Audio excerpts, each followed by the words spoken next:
J'ai prié pour que vous ne soyez pas dans les nuages, mais plutôt sur un petit nuage. Rachel qui perd ses enfants, elle refuse d'être consolée. Parce que j'adore réinterpréter la situation avec recul, et je dirais ceci.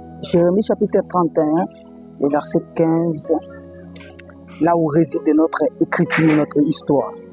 Rachel qui pleure ses enfants, mais qui refuse la consolation, ce n'est pas autre personne que l'Éternel lui-même. Le véritable Rachel, c'est l'Éternel lui-même, parce que souvenez-vous que l'Éternel s'est expliqué comme étant toute une femme.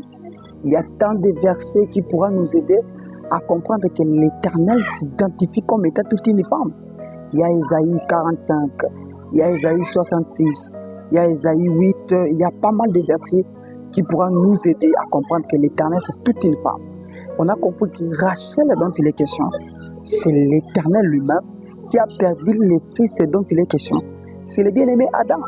Parce que d'après notre évangile, la mort d'un seul, c'est la perte de toute humanité en Adam.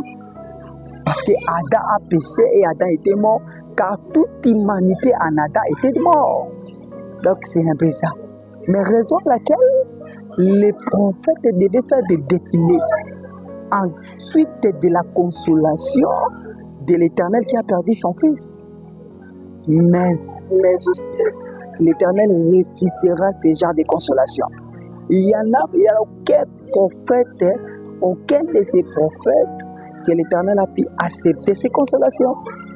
Mais heureusement plutôt, au temps de la grâce, le Seigneur sera consolé autrefois qu'il manquait la